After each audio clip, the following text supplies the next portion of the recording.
Aí funciona. Mas assim, Jesus também não acabou gerando... Vai ficar ruim essa frase. Ele acabou gerando também muita raiva e muito ódio dos seus opositores? Ele não gerou também essa energia? Porque eu vi depois que a gente conversou, depois de um tempinho eu assisti Paixão de Cristo. E aí tem aquela cena que ele tá sendo julgado lá, a cena que o povo liberta o bandido, Barrabás. O bandido. E naquele momento eu vi que, em primeiro lugar, a voz do povo não é a voz de Deus. Não é a voz de Deus. Nesse momento eu já achei muito estranho, mas também aquela raiva toda que as pessoas estavam querendo que aquele cara se fudesse e apanhasse. Não era uma energia ruim que equilibra com o amor dos que gostavam dele? Como é que explica ele ter gerado? Você vê como o povo é volúvel. Quando você realmente ama a Deus, você morre por Deus. Hoje eu posso fazer minhas as palavras de Paulo. Meu viver é Cristo, a morte é lucro. Mas quando você apenas tem uma fé, digamos assim, mais rasa, mais superficial, você é volúvel, né? Então aquele povo que pediu a crucificação, certamente eles viram milagres de Jesus, ouviram falar, né? Da água virar vinho. Quando você para pensar, quimicamente, a água virar vinho, é uma loucura. H2O virar uma molécula de vinho, você precisa de fissão nuclear, você tem que quebrar as moléculas atômicas, depois você tem que fazer fusão nuclear para fundir e formar nova molécula. É uma energia de milhares de estrelas. E Jesus fez isso sem se cansar, nem suou. Nem suou para isso. Então, viram a multiplicação dos peixes, dos pães, tudo mais, mas de repente alguém falou, um líder falou, o fariseu, que era o líder eclesiástico majoritário, que era uma referência para aquele povo, eles eram os estudiosos, os guardiões da lei. Olha, esse cara é um impostor, ele é mentiroso, ele tem parte com Belzebu, né, que era um deus pagão ali, filisteu, né, que é uma referência ao demônio. Então, ele tem pacto com Belzebu, ele é mentiroso. Aí o povo, ele é mentiroso. Outro, 3, 4, 5 falando, todo mundo é mentiroso. Eu vejo isso na internet, nas redes sociais, muito fácil. Você vê lá, você posta alguma coisa, tá todo mundo fofinho, né? Tudo, que legal, que bênção, coração. Aí tem alguém, eu não concordo com isso. Aí já vem uma galera, eu também não concordo. Eu pensei, mas eu não escrevi, agora eu escrevo. E aí começa todo pau lá, e começa a se brigar um com o outro. Então parece assim, as pessoas só precisam de uma centelha, né, para eclodir o que está dentro.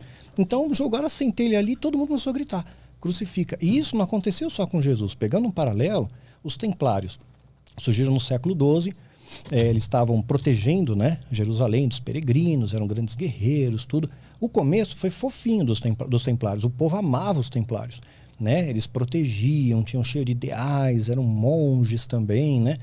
Mais adiante, tudo bem, eles ficaram ricos, eles surtaram um pouco com a riqueza, né? Mas aí, de repente, alguém diz, no ritual de iniciação do templário, eles fazem profanação, eles cospem na cruz, eles têm atos de pedofilia, e de repente o povo acreditou naquilo, porque veio de uma liderança eclesiástica, veio do Papa, né? Veio do rei da França. Então acreditaram naquilo e o povo ficou louco e pediu a morte deles, queimado na fogueira. Perseguiram, acabou com a ordem dos templários. Então você vê que às vezes basta uma coisa muito pequena para mudar a voz do povo.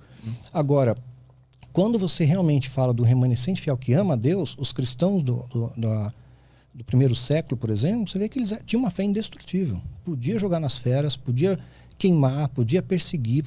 300 anos eles viveram assim, debaixo de perseguição, e eles sobreviveram. E era uma igreja que não tinha dízimo, não tinha ato profético, não tinha o demônio dando testemunho na igreja, não tinha nada disso. As pessoas se ajudavam por amor. Era o amor que unia eles. Aí sim, Constantino vem, faz o Edito de Milão, o Concílio de Nicéia, e traz o cristianismo como religião oficial do Império Romano. Aí contaminou alguns valores e virou baixaria de novo. Aí corrompeu, né? Corrompeu. Aí vem Inquisição, cruzadas, e aí lascou tudo. Quando eu tava vendo o filme, eu tava pensando pelo ponto de vista daqueles caras que estavam pedindo, condena esse cara, mata ele. Do ponto de vista deles, como energia, eles estavam sendo honestos com o que eles estavam sentindo, que aquele cara era o errado. Eu acho que é o poder da turba. Que é isso? Da multidão. Se tá todo mundo gritando a mesma coisa, no mesmo som, você vai junto com a manada. É o efeito manada. Tu acha que foi isso que com toda certeza. Fez Jesus ser crucificado? Com toda certeza. O efeito manada. É o poder da turba. Você começa a gritar e todo mundo grita, todo mundo gritando, então aí você se sente empoderado, fazendo parte de algo maior, né? Mas era muito ódio, era muita raiva por ele. Sim, muita raiva. Nem quando o cara tava apanhando, ninguém olhou e sentiu. Cara, acho que exageramos aqui nesse negócio. Pois é. Em nenhum momento isso aconteceu. E os romanos eram cruéis mesmo, eles metiam um chicote mesmo. O Mel Gibson fez um filme muito próximo da realidade. Pô, Retratou muito bem as últimas 12 horas. Eu vi depois que a gente conversou aqui, eu fiquei fã desse cara, Jesus. Fiquei fã dele depois de ver o filme. Sim. E você vê, o que ele fez errado? Ele pregou amor, ele ensinou amor, ele viveu o amor. Mas quando você fala de amor num mundo contaminado pelo ódio, você fala a verdade no mundo aculturado pela mentira, é claro que você vai ser perseguido. E teve uma parte muito boa também, que é quando o imperador pergunta pra ele, eu posso parar com isso aqui agora se tu quiser. E ele fala um negócio que eu não lembro da frase específica. Ele diz que ele só tem poder porque foi dado a ele por Deus, né? Então é isso aí mesmo. Eu tenho que passar por isso. Tenho que passar por isso. Ele sabia, ele orou antes, né? Ele sabia o que ele ia passar. E também, quando ele tá na cruz e os caras começam a zombar dele, falando, tu não é o filho de Deus, então sai daí então, quero ver tu sair daí. Exatamente. E meio que ele fala assim, em outras palavras, né? Mas ele fala, cara, não é esse o ponto do lance também. Por que ele não podia usar ali o poder de Deus para se livrar daquele negócio? Ele tinha que mostrar, né? Ele veio com essa missão de ser crucificado, ressuscitar no terceiro dia. E ele aparece de novo num corpo glorioso, né? Um corpo diferente. Ele apareceu entre a sua ressurreição e a sua ascensão, que ele vai aos céus. Um período de 40 dias ele apareceu para mais de 500 pessoas. Então todos eles que foram testemunhas desse ato, né, da ressurreição e da ascensão, têm a legitimidade de serem chamados de apóstolos, por exemplo. Foram testemunhas oculares. Quem não foi testemunha não pode ser. Lucas andava com Paulo, Lucas não tinha chancela de apóstolo, não pode ser, era um historiador. Escreveu o Evangelho de Lucas, mas é só um historiador. Marcos também, o Evangelho de Marcos foi escrito por Marcos que não conheceu Jesus. Então ele não pode ser apóstolo. Paulo pode, foi o último que Jesus apareceu. E hoje em dia está cheio de apóstolo aí, né? Está cheio de apóstolo por aí. Não foram testemunhas. Pedro fala lá em Atos, capítulo 1, né? Olha, é necessário que seja testemunho ocular da crucificação. E eles fazem isso na maior cara de pau do mundo, meu. Me convidaram para ser apóstolo, não aceitei, deu um quiprocó. Anos atrás, eles tinham um projeto de fazer uma coalizão apostólica no Brasil com 12 apóstolos que iam trazer restauração para o Brasil. Política só para dar plataforma para um outro político que dizia que ia ser o presidente do Brasil, que não foi, não teve nenhum por cento de intenção de voto, né? E também não aconteceu nada com esses apóstolos aí, não mudou nada no Brasil. Seria o quê? Anos 90? Ou mais recente? Não, uns 90. Nos 90. Só para tentar mais ou menos, ver acho que quem isso. pode ser. 90, talvez um pouco mais até, viu? 98, por aí. E depois também, quando ele de fato morre, ele dá um terremoto, né? Cai raio, começa a quebrar tudo. Há uma escuridão. Aí que é interessante você ver a concatenização bíblica.